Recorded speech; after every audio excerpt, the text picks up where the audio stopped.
XL. Sa inyo na ang mga nagliliyab, nagbabag at nag-aalab na mga kaganapan sa kasulok-sulukan ng Kalakang Maynila sa loob ng ating bansa at saan mang dako ng mundo. Naglalagablog! Katatampukan ng mga pambihirang kaganapan na bumabandera sa mga police blotters, mga kulay dugong pangyayari na nakakagimbang at mga nakakatawang pansing eksena na tiyak na pag-uusapan. Naglalagablog! At narito na ang naglalagablog ng mga balita sa DCXL 558. Naglalagablog na mga balita. Pa rin si Buddy Obera at Weng de la Peña. Po natin yung nilusad ng Land Transportation Franchising Regulatory Board LTFRB at Land Transportation Office na Uplan Hubaran. Laban ho ito sa mga bus sa EDSA na balot ng advertisement. Sa interview ng XL kay LTFRB Chairman Winston Hines ay sinabi niya sa loob lamang 2 oras sumabot daw ng 35 mga bus ang tinanggalan nila ng plaka na may paglabag at hindi binabalik hanggat hindi nahuhubad o hindi ibabalik ang mga plaka hanggat hindi hinuhubad ang sobrang advertisements. Tinitigitan din daw nila manuhuli at pinagmumulta ng 10,000 piso. Sa loob lamang ng 2 oras na ginawa natin ay naka-35 tayo ng mga nahubaran. Kinuha ho natin ang mga plaka nila dahil para tuloy silang kumomply dahil hindi namin nahubaran yung buong mga katawan nila, no? Mga konti lang na alis natin. Kaya pumunta lang sila sa LTO at sa opisina namin at ipakita na nag-comply na sila at ibabalik yung kanilang plaka pagkatapos silang magbayad ng 10,000 na penalty. Sa inilabas pong memorandum ng ahensya sa tamang paglalagay ng advertisement sa mga bus, nakasaad dito na hindi dapat matakpan ng importanteng impormasyon tulad ng pangalan ng mga ito, body number, ruta at LTFRB hotline. Patay sa panuntunan from axle to axle na lamang dapat ang advertisement sa katawan ng mga bus at hindi dapat matakpan ng mga salamin na bintana rin. Sa likod, maaaring maglagay ng advertisement liban sa 30 inches na sukat mula ho sa bumper. Sa regulasyon natin ay dapat lang doon sa body, sa gitna ng una at huling bahagi. Tawag natin axle to axle, yung kalang mga gulong. Kasi required natin yan dahil sa anti-colorum natin. Kaya makikita ho ng mga law enforcement o yung mga ordinaryong mamamayan na sa ruta niya dapat siya sumasakay. Dahil pag out of line po yan, ang bus maaaring ma-aksidente at hindi makakuha ng insurance ang ating mga passengers po dyan. Maliban dito sa hubaran sa EDSA, kasama rin sa balak hubaran ng LTFRB, susunod ang mga pampaserong jeep at saka taxi. Nagpasaklolo naman ang Asosasyon ng mga Bus Operator sa Korte hinggil sa ipinatutupad na bus ban sa lungsod ng Maynila. Ang kay Attorney Ferdinand Topacio, abogado ng Association of Concerned Bus Operators o ACBO. Dahil sa bus ban ay malaki na ang kanilang lugi na nakaapekto rin sa pamilya ng mga driver. At dahil dyan maghain noon ang ACBO ng petition for declaratory relief, prohibition. Ay, ganun pala. Yan mandamus sa Manila RTC. Grabe. Naiso ng ACBO na magpaliwanag din sa hukuman si Manila Vice Mayor Isko Moreno na itinalagang traffic czar ang konseho ng lungsod ng Maynila, ang direktor ng Manila Police District at taga-pamuno ng Manila Traffic Bureau. At hindi aming request. Ayos. Sports na tayo. DZXL Ulat Palaro. Ay target ngayon ng LaSalle University Green Archers na wakasan daw ang pangarap na panalo. Ba't ito napapasok dito? Laban sa Far Eastern University Tamaraos. Ito ay sa muling pagsipa ng kanilang Final Four duel sa Mall of Asia Arena sa pagpapatuloy po ng UAAP Finals sa alas 4 ng hapon. Sakaling manalo ang LaSalle, magtutos muli sila ng Tamaraos sa Finals. Sa bilang panig, babantay naman ng Tamaraos sa lahat ng galaw ng kalaban para maagaw ang panalo o may tabla ang serye. DZXL Showbiz Balita. Hello! Yeah! Hello! Magandang tanghali bayan. It's me, Loli Paparapapap. Hello everybody. Hello. And everyone. Hello. Pumasok ko ang pambato ng Pilipinas na si Megan Young. Opo, Megan Young talaga. Sa 10 mga finalists para sa top model competition ng Miss World. Aha! Lalo patuloy lumakas ang tsansa ng Pilipinas na maiuwi ang corona sa Miss World ngayong taon nang sa gayon ay matapos na ang kahirapan sa bayan. Sana pag nanalo sa Miss konektado World, yun, no? matatapos na kahirapan sa bayan. Magandang connection yan.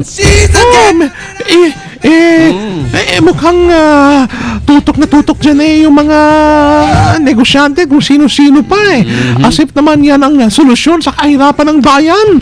Tanging si Megan lamang daw ang Asian candidate na napasama sa mga finalists sa ginanap na elimination round kagabi. Yung top model competition, isa po yan sa mahalagang bahagi ng pageant. Meron pa palang may pageant pa dun sa pageant. Meron pa, within. Ganon, within the pageant. the lake, Ayos within the lake. Kung saan inirampa raw yung mga kandidata ang damit na gawa ng mga Indonesian designer. Yun. Kasama ni Megan sa mga finalists si Miss Ukraine, South Sudan, Brazil, France, Cyprus, Cameroon, England, Kainta, Taytay, Napasama? wala. Italy, at USA. Ayun. USA pala. USA. Ang mga mananalo sa mga kompetisyong ito ay ihahayag sa Grand Coronation Night sa September 28, 2092 sa Bali, Indonesia. 2013. Oo, 2013 naman. Hindi 2092. Ano, wala na si Megan niya. O buhay pa kaya yun? Wala na. It's me! Congrats in advance. Oo, lollipop, parapapa. Thanks, Loli. Oy! Panghima na. Hindi gasgas, hindi umatras, medyo madulas. Ito ang Balitang Panghimagas. Dito na siya. Kasama. Baby. Hali. Para makapagbayad ng tuition fee sa school, si Eric Dahl, o kilala bilang si Silo, isang university student sa Wisconsin, nagagawa niyang sumali sa mga competitive eating contest at nananalo naman siya. Nakakaipon na siya ng higit $18,000 sa mga sinasalihan niyang contest. Nag-umpisa raw siya sa isang restaurant na kinakainan niya noon. Dahil ayaw niyang bayaran ng kanyang bill, kailangan niya ubusin ng 10 minuto ang 3-pound cheeseburger at nagawa niya lamang ito ng 5 minutes. Ikaw, Kuya Buddy, gaano katagal mo to kaya ubusin? Ilang minutes na nadali niya? 5 5 minutes. minutes. Wala. Grabe to. Amazing. Yes. Hanggang sumali na siya sa iba't ibang contest at ngayon ay pangatlo siya sa rango ng All-Pro Eating Contest sa buong mundo. Well, kahit ganun pa man mga kasama, fit at healthy pa rin Yan siya. ang importante. Ay, hindi ka ba sa barger? Hindi masyado At yan po ang Balitang Panghimagas. Candice XL Sin, Monchong Sin, Washer, Phoebe, Tatak, Armen. Thanks, baby. 12:31. Oras na din po sa atin yan ng PhilHealth, mga kasama. At sa mga misis, baka pagdating ng gabi, si Mister, ganado sa Manibela. Pag umaga, hapon, pamamasada. Pagdating sa bahay, wala na. Parang nanamblay na. Abay, may solusyon dyan. Gusto nang gumurahin na lang agad. Gusto na. Pag robas ho si Mister. Robas, taglay ho yung L-Arginine at Honey Goat Weed.